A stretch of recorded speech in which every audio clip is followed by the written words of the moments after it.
Hello, and welcome back to another episode of Master Your Life. I'm Kate McKay, and I am very excited in regards to this show and the transformation that has taken. I'm understanding that I am here to help people uncover their stories, speak their truth, and be able to bring that to the world. And in regards to that, I am deeply honored to bring back an amazing guest, Dr. Libby Wilson. Welcome, Dr. Libby. Thank you, Kate. So good to be back on your podcast. It's so great. Now, when we first had our first podcast, we're like, okay, we got to do it again. Okay, we got to do another one.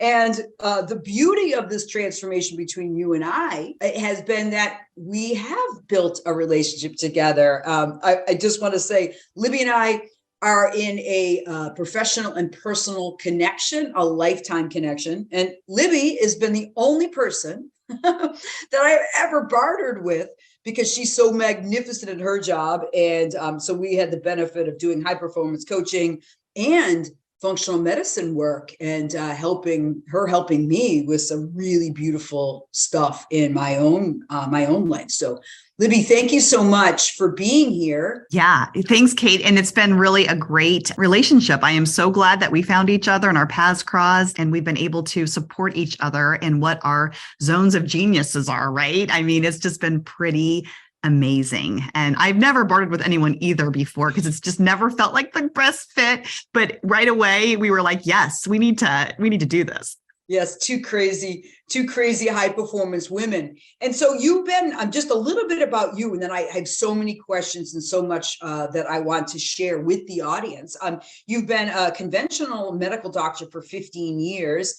And then medicine just wasn't what you thought it was going to be. And you felt stuck and then made this really quite massive and bold shift, unlike and with the courage of that most doctors wouldn't have, and decided to launch into your own entrepreneurship in functional medicine. You're also a loving wife and a mom of two absolutely stunning girls in the midst of building a multi-million-dollar company. Yes.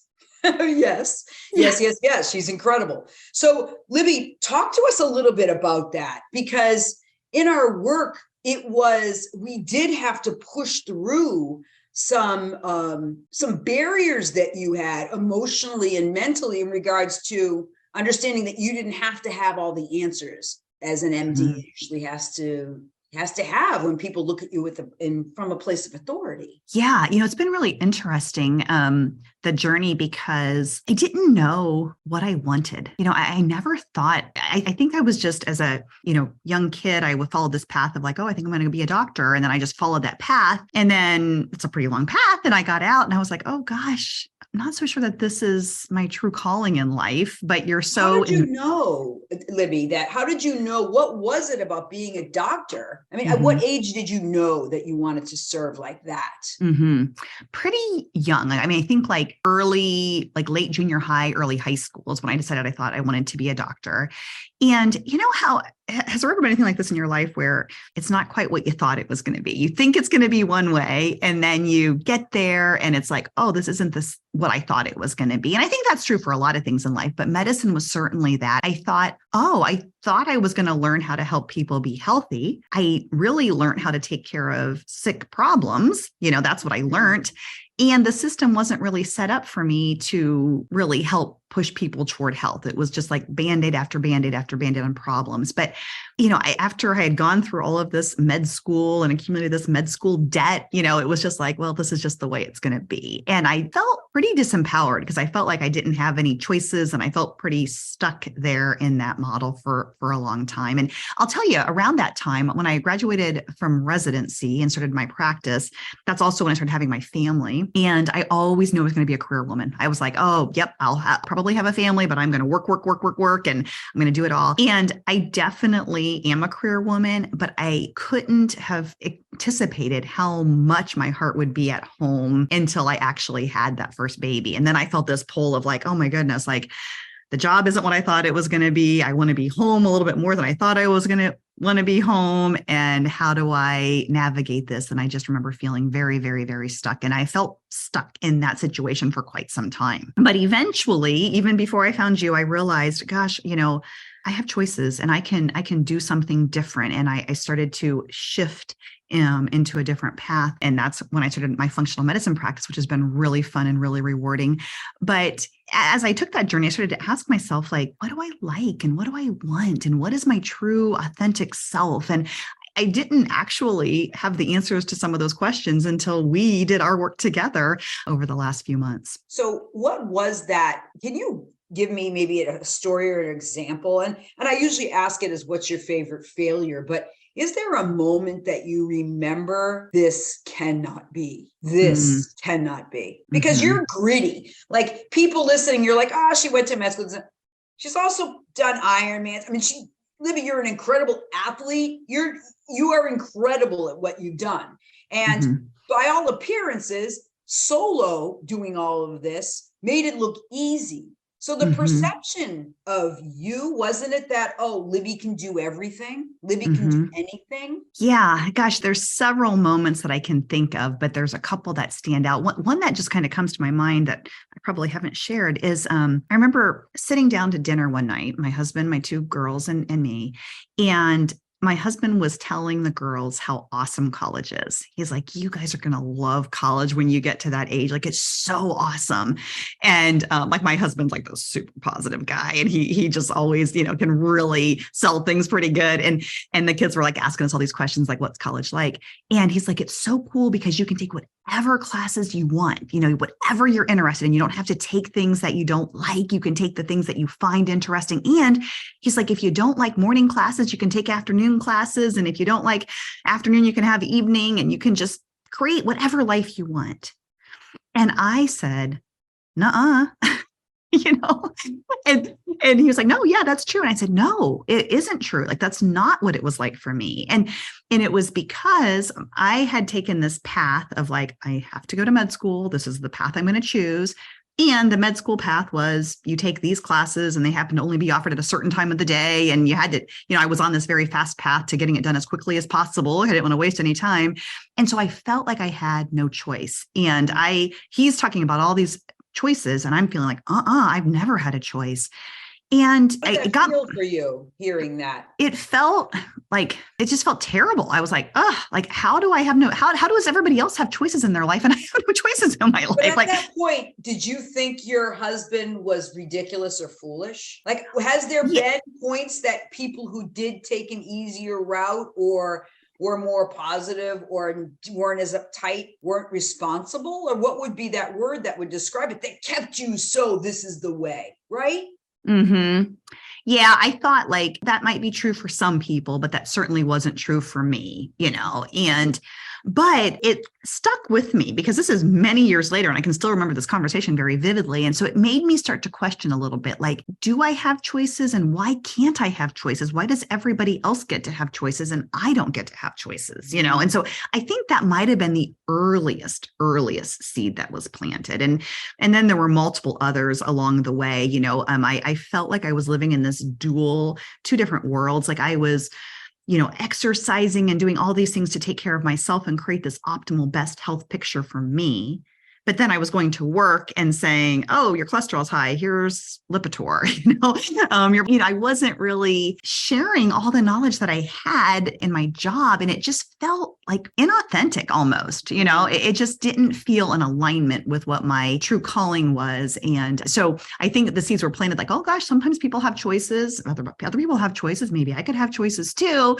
And, it took some time for that to progress into making a major change in my business. I think that might have been one of the earliest things. That's powerful. So it was that sense that there was incongruity, not only in your life on the outside, but how you felt in your self-perception on the inside. And so what was then the bigger shift, maybe, that you decided absolutely no more? Yeah, I remember this day pretty well. I had gone to CrossFit in the morning, and I was learning functional medicine on the side as part of my continuing medical education, trying to figure out what was happening in my daughter's gut, because she was having some symptoms that we were unable to address in the conventional medical system. I was throwing everything I knew as a family doctor at her, and it wasn't working, and the specialist didn't have any answers either. And so as a mom, I'm like looking for answers on my own, taking some continuing education classes and in functional medicine. And my eyes are getting like, my mind is blown because I'm like, oh my gosh, there are all these things that I never even heard about in my training. So I'm doing this and I go to CrossFit one day and there's a poster hanging up in the gym that wasn't there the day before. The gym owner had placed it the night before, I think. And it talked about the 5 factors of health: diet, exercise, sleep, mindset, and relationships. And these were the same 5 factors I was learning in functional medicine. And it just became super obvious to me that like, this is what health is about. And I know this and I can teach people this. And I decided that very day. I think the first step, if you're going to switch from like doctor to entrepreneur, is deciding. But I decided that day, I don't know what it's going to look like yet, but I have a choice and I'm deciding I'm going to do something different and I'm going to figure it out. And it didn't take long after that. I mean, the decision part was a powerful, powerful thing. I have a choice and I'm deciding I'm doing something different. Well, that's such a great description of the whole concept of what drives motivation, right? It can be fear. Oftentimes that's what happens with people, right? Fear it's going to be too hard, or fear that you're going to lose something, or you're going to be judged. And then the other side of it is that it's the positive aspect of motivation, which is like learning, which you love to learn, growth, freedom, which is ultimately what you were seeking, and transcendence. And there's 2 components. The mothership of motivation is choice. Is choice. And if we grab choice by the wheel and we commit, that's what's going to give us the air in the wind in the sails to get us out of harbor. Yeah, it felt, at that point, I felt so certain that it was going to work. Like I was going to figure out a way, and I didn't have much doubt. You know, I don't know exactly what this is going to look like. I don't know all the how pieces, but I know I'm going to do this. I was very, very focused on that goal. And yeah, it's been pretty fun journey ever since then, to be honest. Not to mention, a couple stress fractures along the way. Yeah. Can you describe that moment when you were in class and a professor was talking about stress and sort of redirected the conversation towards you? Yes. Oh, yes. Okay. So now I'm still working as a family doctor and I'm taking functional medicine classes, and I'm doing this in the evenings and the weekends and the early morning time because I have 2 small children that I'm helping raise and a busy full-time practice. And as part of the mentorship that I was a part of, one of the first assignments was to be your own first patient. And so I had just recently turned 40, and I had gone in for a physical with my regular family doctor and kind of felt like, gosh, maybe something's off. I'm like feeling pretty good, but my energy could be a little bit better. And, surely maybe something's off. I thought it might be my thyroid or something, but I wasn't sure. And lo and behold, everything was normal. So in this mentorship class, the first thing was to test your adrenals, and then you're the doctor and the patient. So you show your adrenal test results as the patient, and then you show what you're going to do as the doctor. And then he gives you some feedback about what that looks like. And I'll tell you, I've tested the adrenals of hundreds of patients now. I've found very few that were as bad as mine were. I mean, they were terrible. And so, but I'm like, I'm, 40-year-old woman, and I, maybe a little tired and my weight's a little harder to maintain, but I'm pretty good. I feel pretty good, and showed my test and how I was going to fix it all. And the teaching point became from what I said was physician suicide and how it's a real thing. And physicians as a whole generally aren't okay. No one's asking them how they're doing. They're not doing well. And I'm sitting here thinking like, I'm fine. I can't believe that this is what he's talking about from my test results, because it's the first one I'd ever seen. I hadn't seen any others.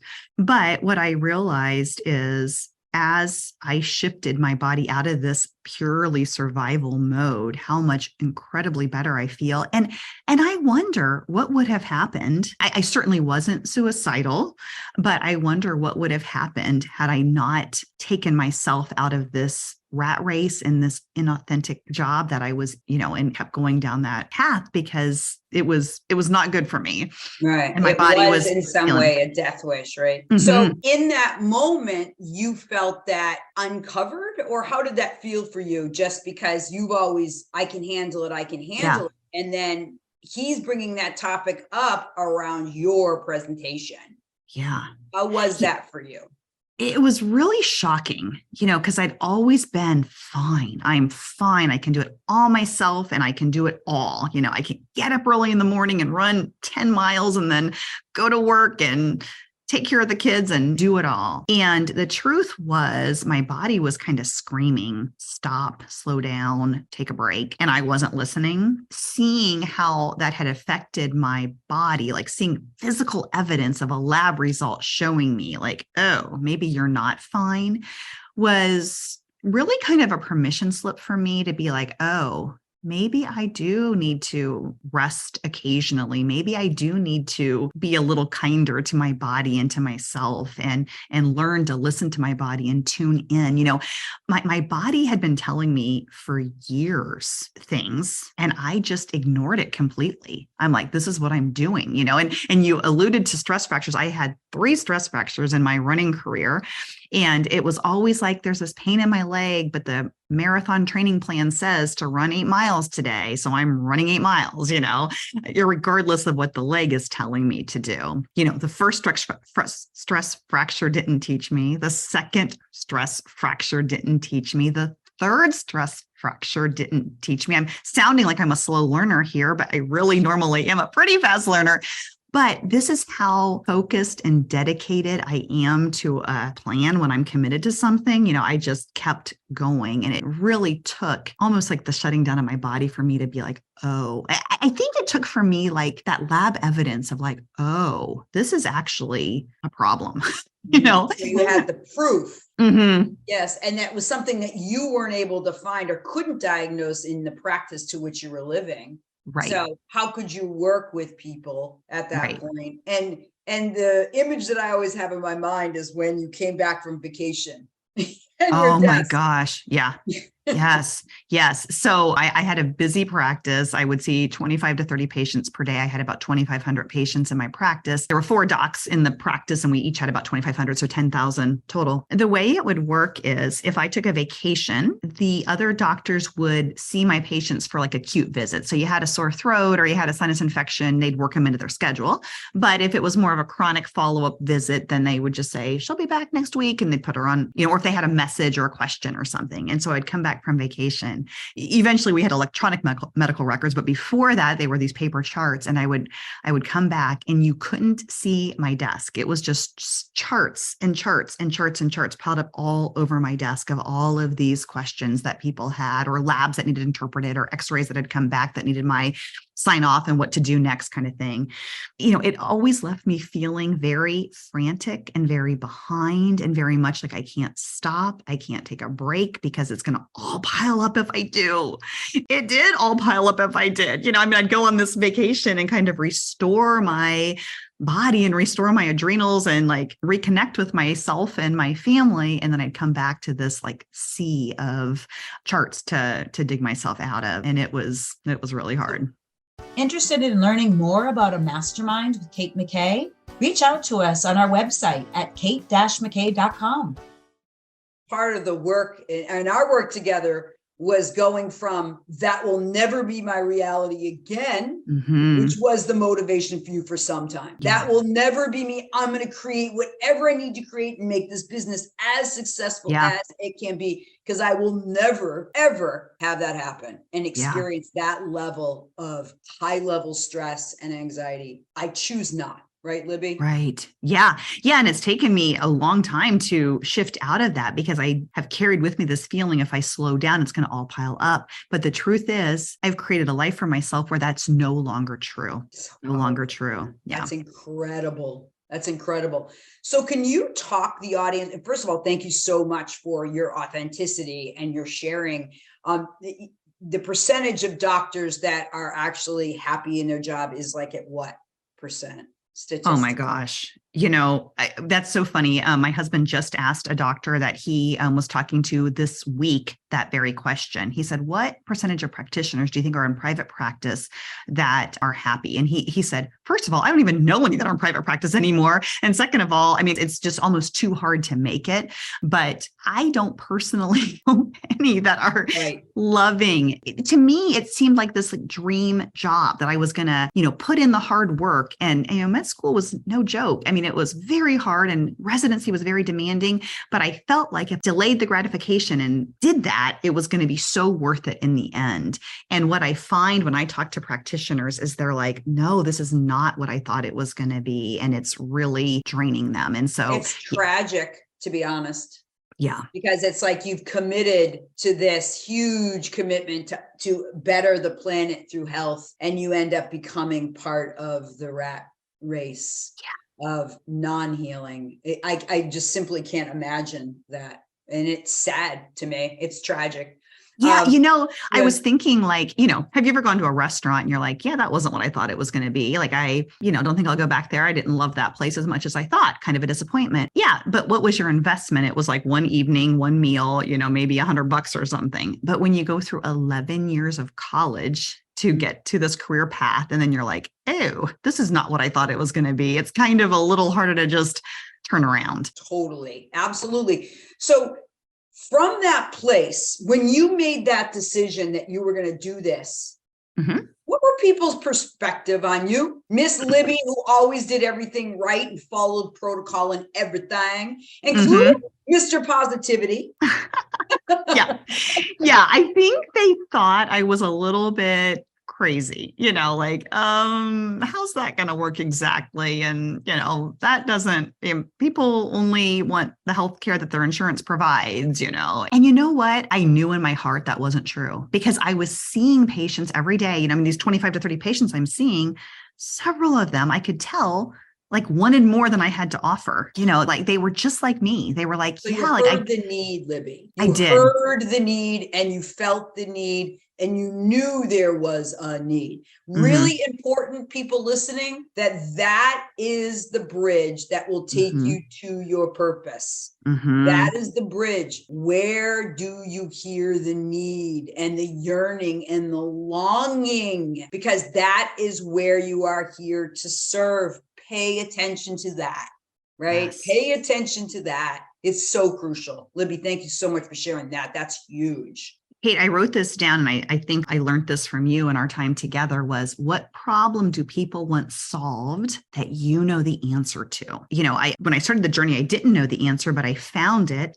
And then the results I achieved personally were so amazing that I'm like, this is too good not to share. And I know other people are looking for it. And that fueled the passion of okay, I got to do this. So when you look at that, you've created this super successful business, and Libby's actually creating it's almost ready to share, and probably when this comes out, it's going to be available. But it's this whole concept about how do we help people who feel trapped in their current position and then launch into a business that they love. So from MD to entrepreneur, from doctor to MD, whatever that is, from lawyer, the system's the same. I mean, specifically, I know the doctor path, but there's a lot of people that are trapped in a profession that doesn't speak to their heart and to their soul and to their true sense of purpose. So from your perspective, if you could just talk a little bit about what was your uncovering when you really stepped in and named your purpose?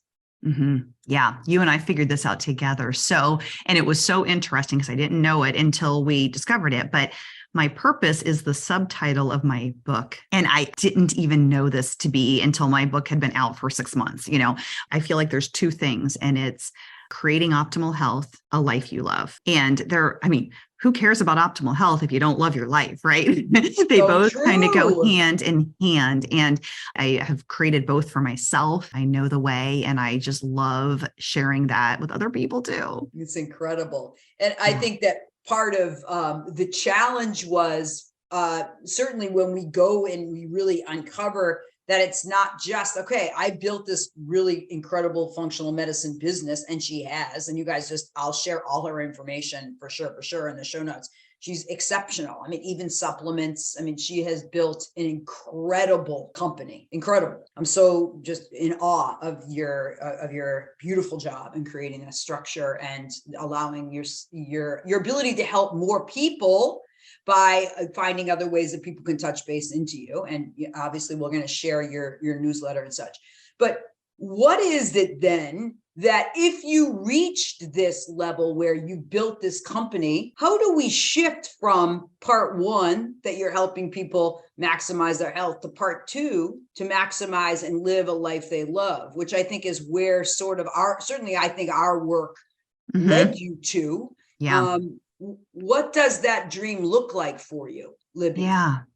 Yeah. So I've created this very successful business with, one-on-one care. I do love doing, but what I've realized is my zone of genius is really like interpreting labs and coming up with a plan, but also mentoring people who want to take a path similar to mine. And so learning how to get my message to more people, which, requires getting a little help along the way, so that other people can help support my clients as well. And then opening up another avenue. I have people reach out to me all the time that say, hey, can I pick your brain? I want to do what you're doing. And how does that work? And creating an avenue where I have some space, some ability to help lead others along that same path.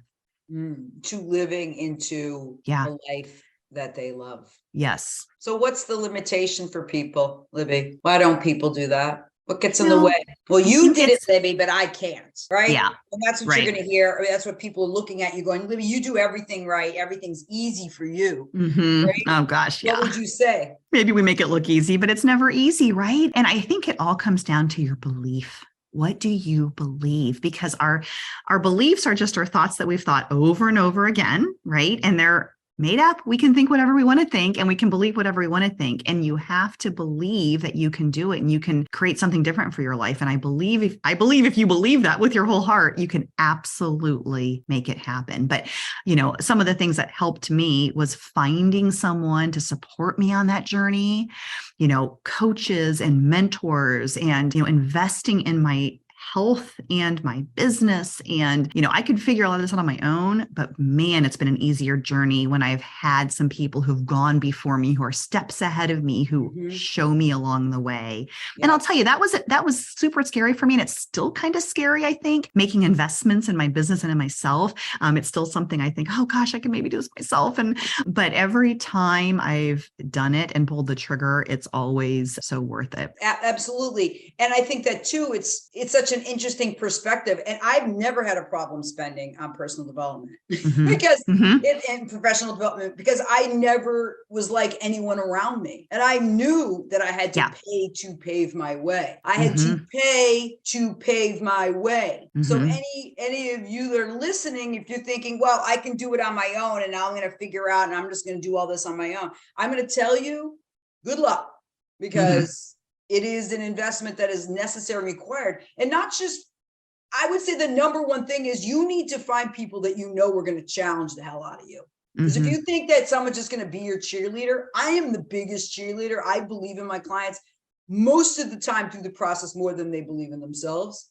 However, I am not afraid to push, because you know what? I'm paid to push. And I may be wrong in the way I'm pushing, and forgive me, clients, but I will push you to the edges where you're uncomfortable, because I will cheer you on when you're, getting to the bottom and you're bringing your parachute together and you're jumping up and down knowing that you friggin' did it. So find that person that's going to push you into your greatness. Push you into your greatness. Don't settle for comfort. Don't settle for comfort. Yeah, absolutely. I mean, we get comfortable in that comfort zone, but if we're not happy in that comfort zone, I'll tell you, it's like you're uncomfortable in your comfort area because it's not the right area for you, or you're uncomfortable in this new area because you're doing something different. Both have discomfort. So you get to choose your discomfort. And I am so glad I chose the discomfort of the unknown and growth instead of the, this doesn't feel right, but I'm going to just keep doing it because I know it, discomfort. So where is that though? So if we're just going to talk a little bit more actionable steps as we finish up. But when you're thinking about this, the way that you were educated, and the way that even your brain works as a disciplined, very much do methodical human being. Mm-hmm. What part of you was able to, or what was your system that you were able to, I'm going to just push this into this a little bit, because we're talking about a core belief that you had, even with that conversation with your husband, that I didn't have a choice. So you're talking to the medical people or people in any profession that said, I don't have a choice because this is what I committed to. What do you want to say to those people from your heart, Libby? What do they need to know? You have a choice in everything you do, everything you do. I think like I have to pay my bills. I don't want to pay my bills. I don't have a choice. No, I want to pay my bills. I want electricity in my house and I want to have heat. And so I want to pay those bills because I want those things. Everything I do, like I cleaned up the mess in the kitchen after my kids left for school this morning because I want to take care of them and I want them to not have to worry about that as they're rushing out the door, right? So everything I do, I'm choosing to do. And anytime I hear the word should, I pause. I am like, wait a second, who says? I have always been this A+ rule follower, like my husband jokes, like if the stoplight ever was broken on red, I'd probably sit there for eternity because I would never go because it says I'm not supposed to go. But I've begun to question all of that, like who says and why. And I went from feeling like I had no choices to accepting that I am choosing everything. I was choosing to go to work every day in this job that just didn't feel right for me. And I chose to find a way out. There is nothing special about me, that gave me the ability to do that and not give somebody else the ability to do it. Now, what I did that made it easier, I think, for me was I didn't just one day go in and say I quit, with no contingent plan. I started the new business on the side and I built it up as I was still working in the other business. And I saved up some money and I proved to myself that it would work. I tested what I was offering and that people actually wanted it and wanted to buy it. And then after I proved to myself enough that it was going to work and I was able to, save some of that money I was making, eventually I realized it was time for me to make this shift, primarily because I was needing to spend more time in this new business to fulfill all the obligations that I was making to people. I would encourage you to not just, quickly just say, yep, I'm done, and make, you can certainly come up with a plan. And that's something that you're going to be providing and helping with people. Yeah. And, stay tuned too, because we will also be sharing just like a quick, Libby will, just like a quick summary on the how-tos on where to obviously connect with her, but also just the first few steps and the, actions that you can take. You said, I accept that I am choosing everything. Mm-hmm. I accept that I am choosing everything. That's such a powerful awareness. Yeah. I'm so grateful for that. I wrote that down and put a big circle around it. So anyone who's listening, this is just the truth. Once you accept that truth, that everything that you're doing, you're choosing all of it. Mm-hmm. If you can find the light in that, if you can find the release in that, my dear friends, is the bridge and the gateway to your divine purpose, to your beautiful life, to your beautiful health, to your beautiful relationships. And for me, a beautiful relationship with my God or my spirit. And I think Libby has proven that and shown us that with her heart and her story, that it's possible. And we're asking all of you just to believe that it is possible. It is truly possible that you can be free to live your purpose, no matter what you believe your limitations are. It's possible. Yeah, I feel like I shifted in this process from a victim, like poor me, I have no choices, I can't do anything about it, I'm stuck here, to a very empowered person with complete freedom and choice in everything I do.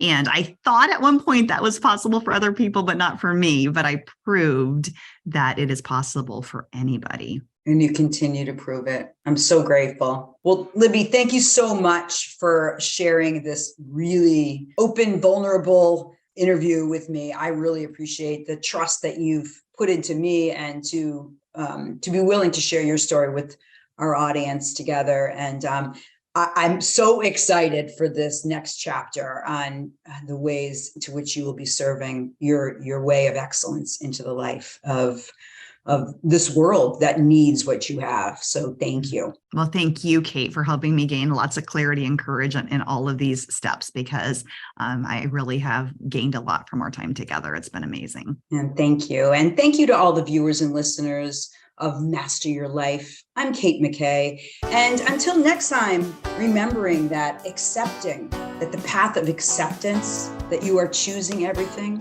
is the gateway to your beautiful life. Take good care, and we'll see you again. Want to learn more about Kate? Check out our website at kate-mckay.com.